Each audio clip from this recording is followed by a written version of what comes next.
Attention. Well, it's one for the money, two for the show, three to get ready now. 1, 2, 3.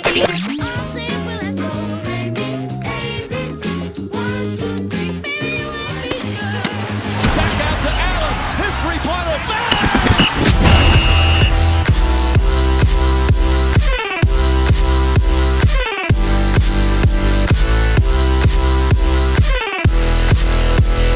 Welcome into Triple Threat. I'm Shawnee O, your host, here with, well, two of my best friends. Let's be real. Two guys I really respect.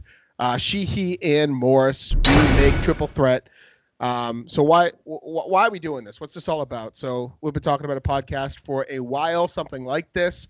We've all been in the podcast space, whether it's through a Game of Thrones podcast, whether it's through Sheehy with We Live Hockey, whether it's through Morse with Rise Up Sales. We've all done the podcast thing, and for whatever reason, we've come down to this road, and we just wanted to collab with each other because we've talked about this, and now we're ready to go. So we're not newbies to this space. Triple Threat, it's going to be pretty much about entertainment, sports, and whatever's hot in the news right now, right? So we'll be talking about coronavirus today, hashtag Bud Light, and of course, we're going to start with an opening statement. Sheehy, you're Irish, so I'm going to kick it to you. Irishman gets the worm. I think Not sure so. I followed up, but okay.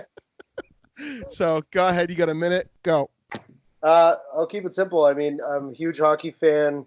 Husband, father, 3 kids, and just excited to be able to have these discussions. Whether we agree or disagree, doesn't really matter.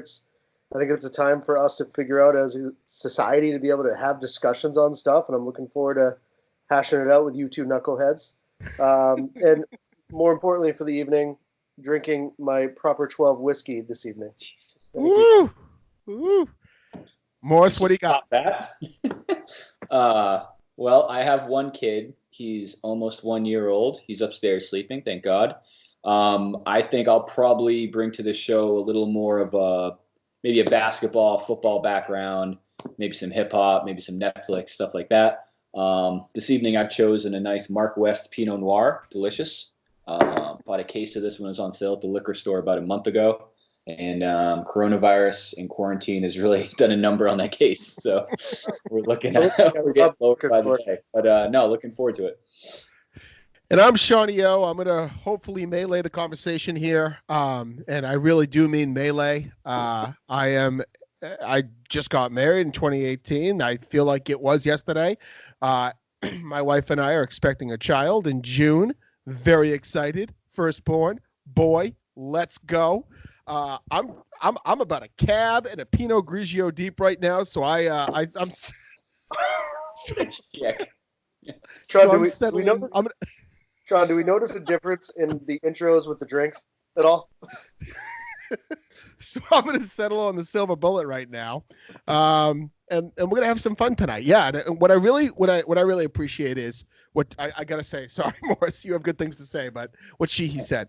Look, we're going to agree and disagree on a lot of things that we talk about. Hopefully, on this long-standing podcast, a lot of the things you might not care about, but guess what? We do. That's why we're talking about it. Some things you might care about, like will Tom Brady do well as a Buccaneer? Probably not, even though he's the GOAT. But we're gonna have these debates, and I'm very excited. So, topic number 1. Every show will have 3 topics. Hashtag Triple Threat. Right. Topic number 1. We're gonna talk about 2020, guys. 2020 has sucked. 2020 has been awful. Don't hold back. Okay. Kobe Bryant, Tom Brady, coronavirus. How are we going to deal with this? Morris, Kenny I'm going to kick it to you Not gonna first. Kenny Rogers.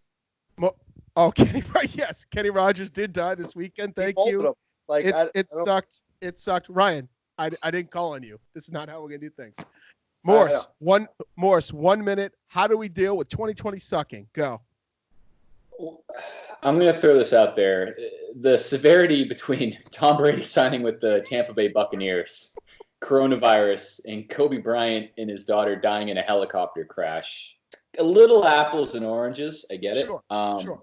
Hasn't been an ideal year, to put it lightly. Something that hits close to home, not to get too serious, but I mentioned I had a son earlier, and my wife for that matter, have birthdays in early April. And it's like, that birthday party's canceled, for my, it just kind of is what it is. So we're living in uncharted territories. We're all quarantined, social distancing, all that stuff. And it's just, it's kind of a day by day thing. I think social media is huge lately. Stuff like this is huge lately. And I think just finding as many opportunities to stay connected stay connected in a disconnected world, if that makes any sense. No, you're right. You're right. Is kind of the thing to do right now, which, like you said earlier, sucks. I remember like it was yesterday, writing down like my New Year's resolutions, goals for 2020. I certainly didn't see it going like this. A lot of change, and the point of this isn't to bring up negativity. It's really just to call out some things, and we'll get into discussion in a bit. Sheehy, for a minute, go. I mean, to keep it simple, for starters, I think that when you look at the beginning of every year, some are better than others, sure. I think the extremes that we've seen in the beginning of this year and really being in the heart of the coronavirus stuff right now, like Dan said, it's uncharted waters, but ultimately you have a choice. You either let it consume you or you try to persevere and move forward and control the controllables. What can you control in this situation? You can't control the top-down decision-making that's happening, but you can control your local environment and how you treat others and how you're helping others and how you control the things within your household and your family, and that you just focus on those things. And Sean, for us, just talking about like our media background and working for a radio company and the digital media landscape, I mean, what can we control there? I mean, we have the luxury, I'm going to put it that way for a reason, to still have a job and to still be doing a job and working from home. And there's a lot of people that don't have that. So to let it consume you and the negativity consume you, as much as it's not an easy thing to combat, I think it is a choice. And I think that's how you prepare for 2020 and beyond in the new landscape that we're going to have moving forward. I don't see it any other way. Maybe it's not that cut and dry, but I think those are the choices that we're all going to be faced with. And there's going to be a lot of tough decisions for people, but you have to move forward. I don't see another choice for that. Yeah, I think a couple things I wrote down. I'm going to take my minute into our 3-minute discussion on the topic. But, number one, events, just events in general. You mentioned birthdays. Weddings. I know, like people have been planning for this stuff, and whether it's corporate events, etc., the events business virtually is obliterated. So I think what's actually, I'm an opportunistic. I'll say that right out. Shit happens. I'm sorry, but shit happens. This is shit. And so we need to figure out a way to pivot and make things work. That's just what we do as people. We got to figure it out. And unfortunately, we have some limitations. We have to be disciplined with this. We can't be going out and doing stupid things because realistically, people can die. That's just there. People can get sick. There are pregnant people out there who could get this as well. So it makes you change the way you think. It makes it change the way you do things, and it's getting uncomfortable. You got to get uncomfortable. So, Morris, tell me about maybe something this week that you've done that's just out of the norm. Yeah, well, I mean, that's fine. I don't want to get too much into the actual coronavirus part of it because I'll be the first to say I don't know enough about to speak to that side of it. I think we have Ari coming on later to help us out with that part of it. But just every day to day, she mentioned it. I'm also in a job where I can work from home if I want to, if I need to. That's what I've been doing, obviously. To be honest, I work from home a lot anyway, so it's not a huge shift for me. But it's just interesting. One thing I've noticed, I'm sure you guys have too, just logging on to LinkedIn every day, people are taking pictures of their work from home office. They're giving tips, how to do this, how to do that. I think that's really cool. And I think that's actually one of the, silver linings, I guess, that's come out of this, where I heard something the other day. The only thing that I could maybe compare it to is post 9/11. But if you think about it, it's not even close. Like, it's nothing like that. There was no social media. There was no, people weren't out of a job. People weren't, you could still have people over your house. You go to parties, you could go out. this is just truly unlike anything. I'm 31 years old. This is unlike anything I've lived through in my entire life. And we're kind of learning day by day on what to do and what we're hearing in the media and on the news and this and that. But no, I think it's just been a traditional work from home week for me. But I know some people, that's a complete culture shock. You know what I mean? So look, I think Ryan said it really well in his last statement. Attitude, right? You can control your attitude towards this, right? That is something you can control. You can't control something like people getting sick. You can't control the idiots going out to Hannaford's taking 20 rolls of toilet paper. Like you can't control the lack of brownie mix out there, people. Can you guys believe I couldn't find freaking brownie mix for my wife this weekend? Ridiculous. Brownie mix. Wait, for your wife? Brownie mix. You can't make it? That's another topic for another time. That's fine. So I'll say this actually. I went to Hannaford Saturday for the first time. I was very underwhelmed with like how crazy it was. Yeah. Outside of cleaning supplies and toilet paper, it was literally just like another day at Hannaford. I got everything I needed. I think it's great because I think toilet paper and that was it. But in the times of pandemic, you find out what people really don't like at the grocery store. You know, mushroom flavored pasta sauce. People don't like that. No, give me all the chicken, all the ice cream. Yeah. All right. What was I going to say? One thing that real quick that I thought was interesting was, did you guys see in New Hampshire, they mandated liquor stores as essential business to not be closed? Live free or die. Classic. They have to. I couldn't agree more. Well, all right. So moving on, and we'll all have a last minute to say something at the end here. But so NFL free agency.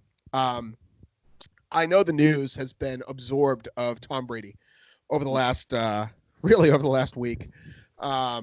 Starting Monday, announced he is no longer going to be a New England Patriot. He is going to be going to the Buccaneers, the Tampa Bay Buccaneers.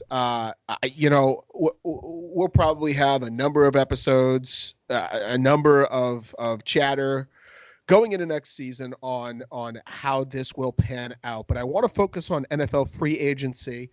Morris, I'm going to kick this to you as one of our football analysts. He, you will get your hockey time when hockey comes back. Morris, today, Pat's bringing back Brian Hoyer. Let's start there. Give us your thoughts on free agency in general, and maybe more so from the Patriots standpoint. You have a minute. Go. Well, I thought the Hoyer signing was interesting. That to me just solidified. I think that solidifies Stidham as the starter next year. Ironically, even though Stidham and Hoyer battled out for the backup role last year. Stidham won it.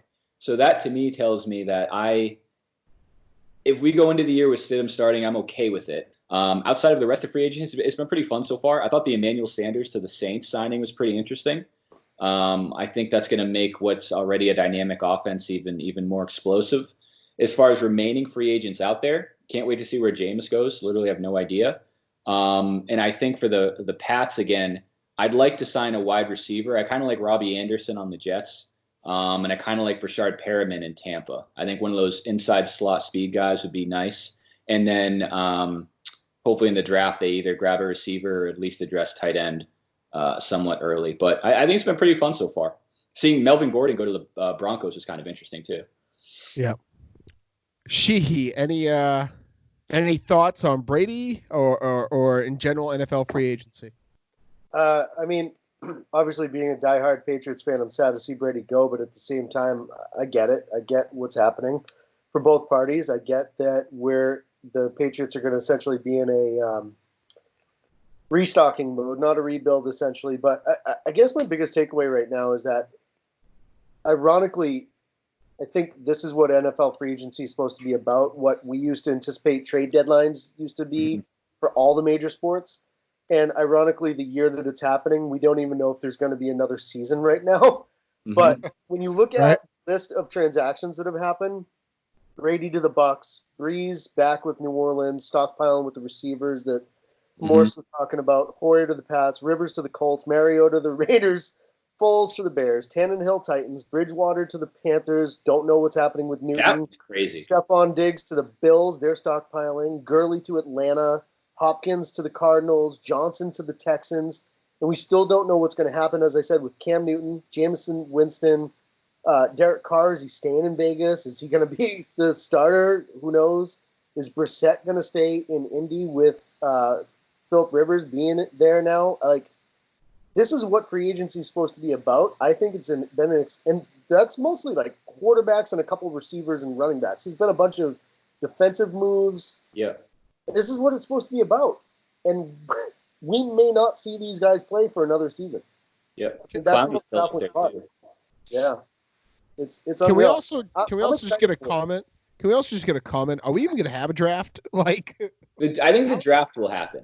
You can do the draft without people. You can. It's just going to be it's very. going to be a virtual draft. I mean, essentially, right? Like it was like back in the 70s. You phone into who your pick is, and they announce it on Twitter. I'm sorry.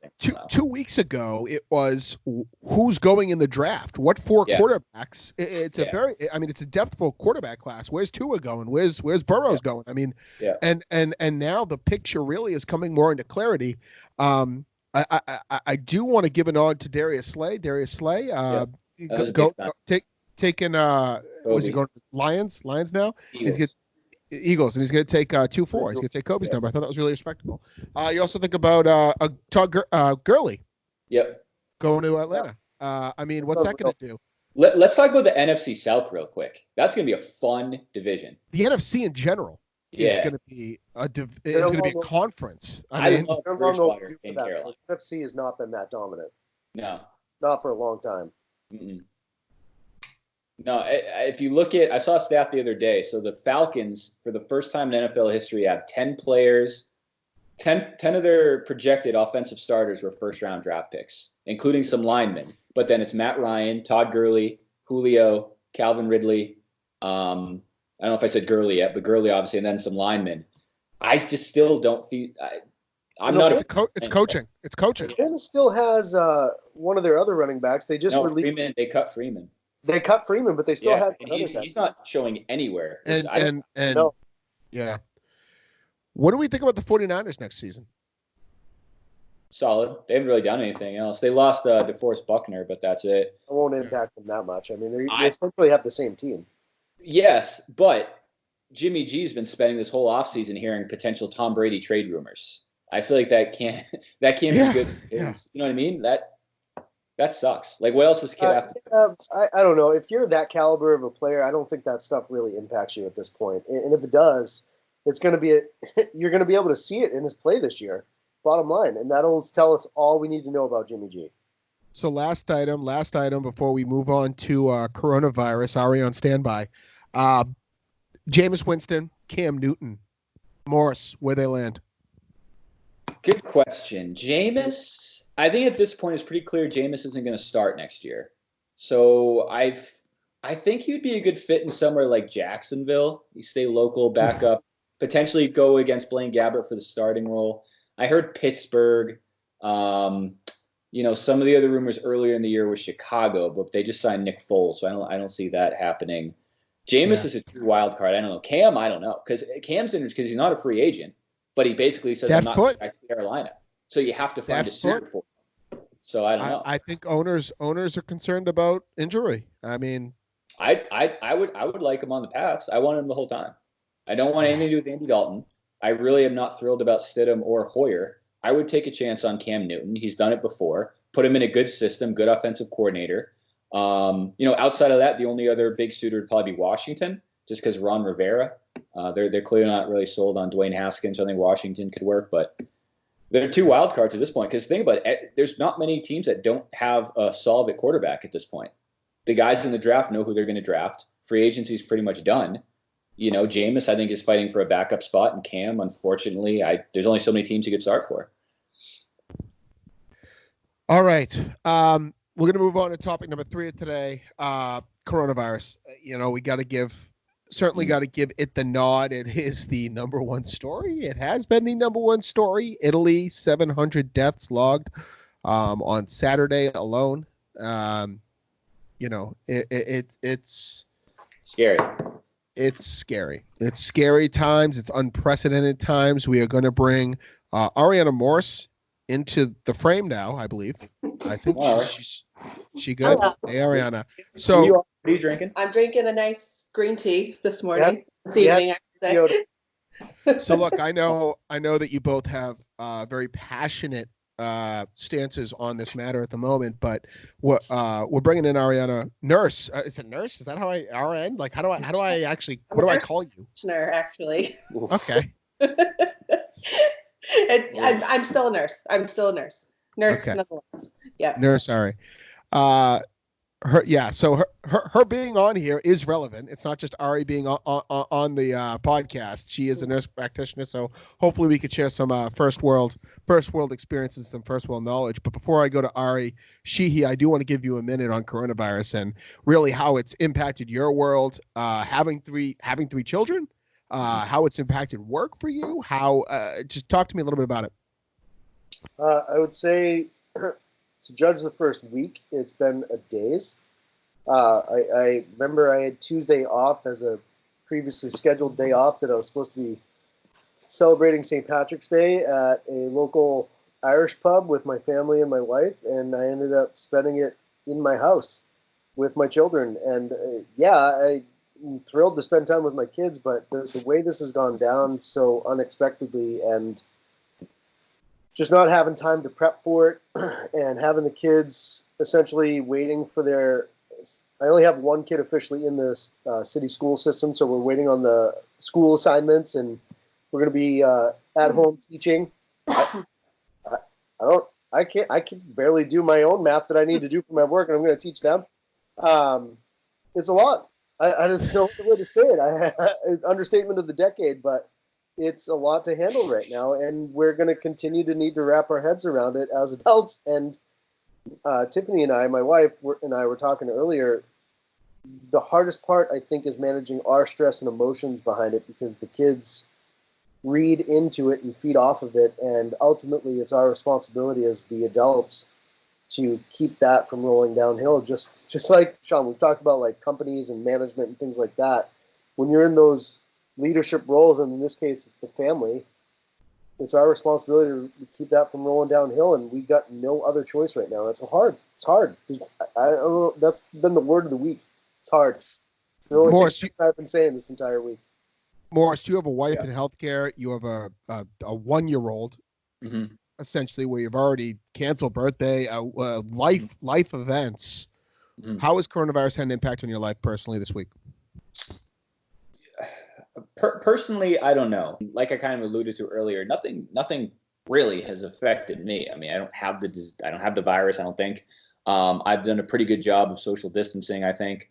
And again, I'll let Ari get into it a little more in detail because I don't know what the hell I'm talking about. But my goal is really to not pass it on to anyone.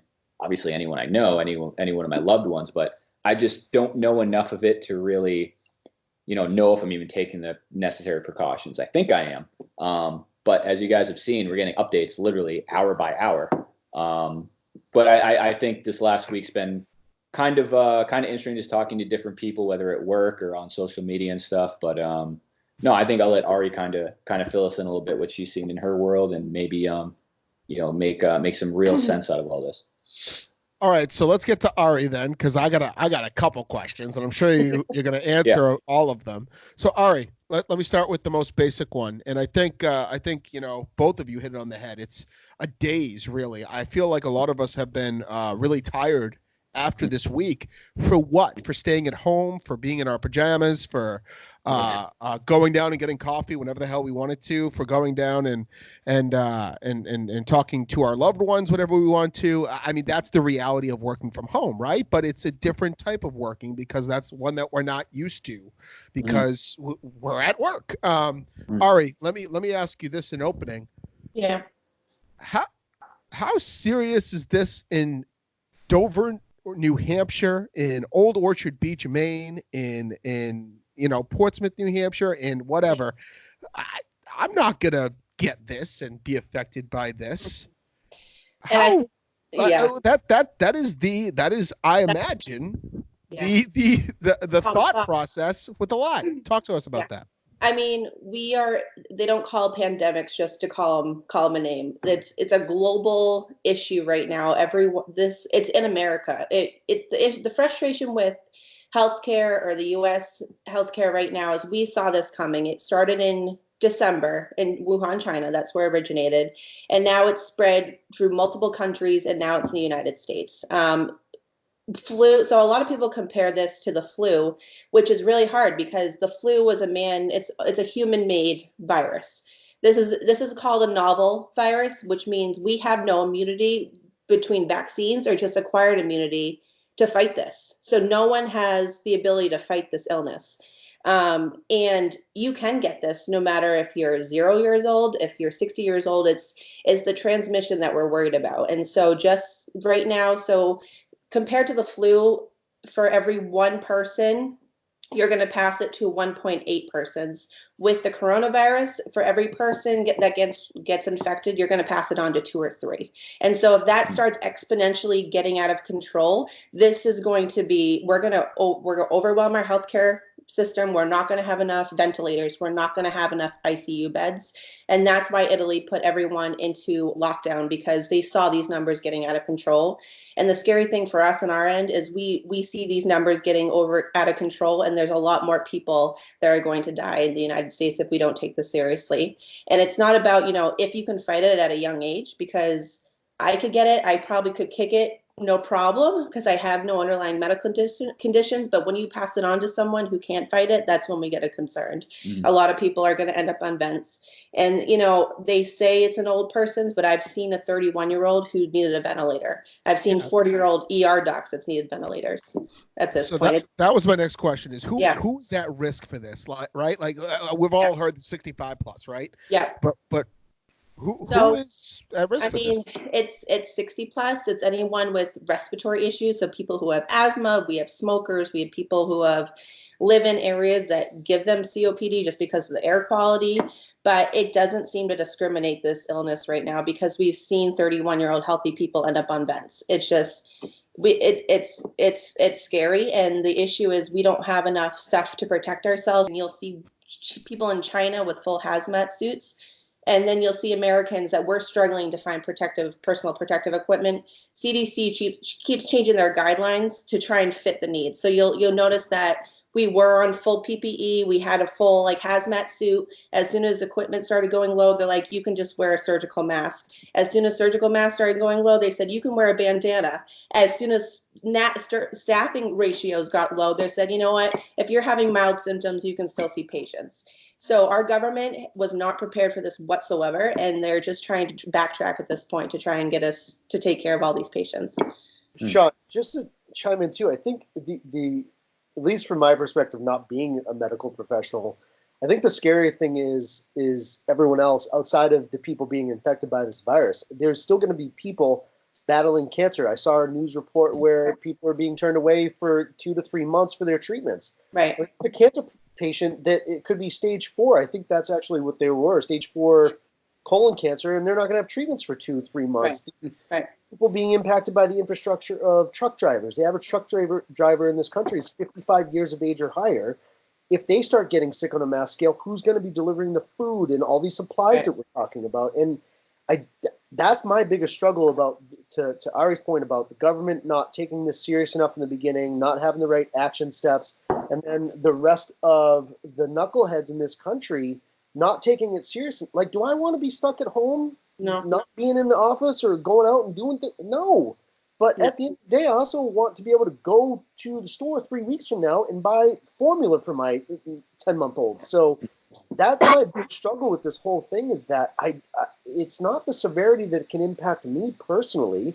Right. To Ari's point, I haven't been working out as much as I used to, but I'm a pretty fit We noticed. 8-year-old. Stop. Sean, stop. Not an opportunity. Hashtag SKB. Yeah. But the reality is that I'm a pretty fit, for the most part, 38-year-old. I'm not worried about Like that. Star But I Wars. do Who have, likes Star Wars and is married with 3 kids. Let's go.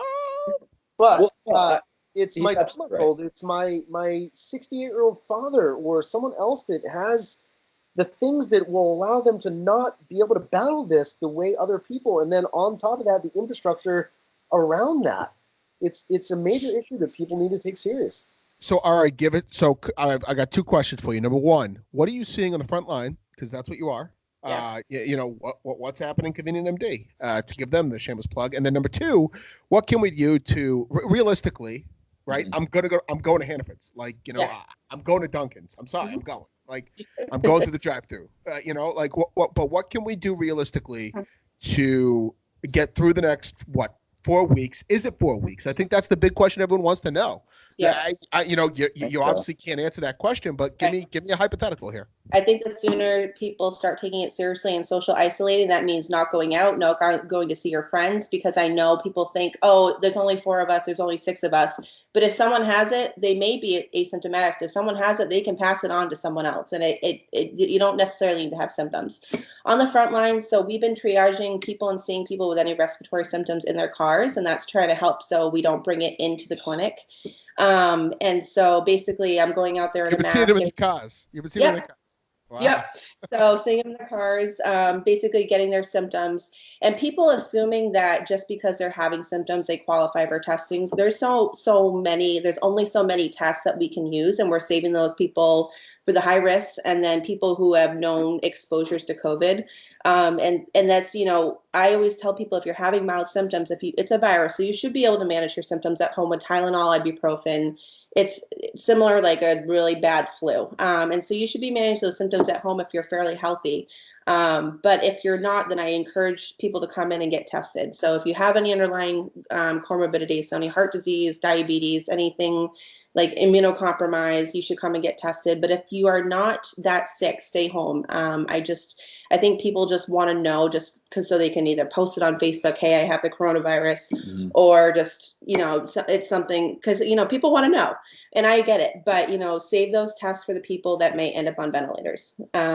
And so, you know, if you're going to go to the grocery store, you know, we all have to eat, that's totally fine. Just make sure you're washing your hands, wash your produce, don't touch your face after going there. It's droplet precautions. And so it's basically, if someone sneezes, those droplets go on somewhere, you touch it, you touch your face, that's how you get it. You don't need to, you know, be in this, it's, you know, who knows now, because China said it was airborne, but CDC in America says it's not.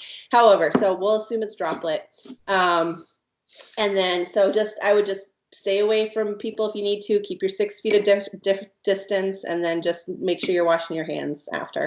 It's, you know, common germ control. So I have a quick question, if I can. I've seen a lot of feedback and pushback on, and again, I think social media during this whole time has either been a really great place or a really terrible place. I think on the terrible side, it's people just resharing memes and all this unsolicited information and advice, and people are taking it to the nth degree. I've seen, to kind of tie it back to sports, I've seen a lot of pushback on, obviously it's big in the NBA now. They really started with Rudy Gobert and the Jazz, who was tested positive. That shut down everything. And I hear all the time, you know, why are all these NBA players getting tests? Right. Why are these celebrities getting tests?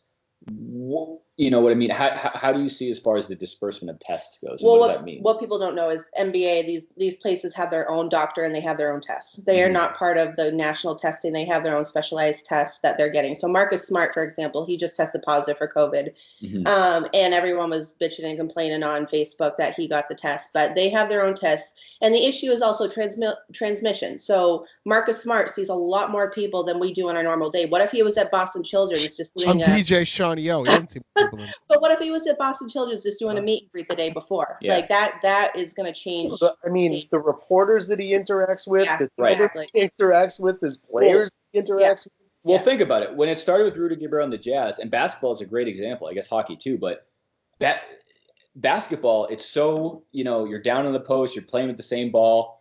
From what I understood is they could basically take almost a reverse domino effect. So you know what I mean? Like the Jazz played the Thunder that night. Who'd the Jazz play last week? Who'd they play the week before? Okay, they played that person. Who'd they play?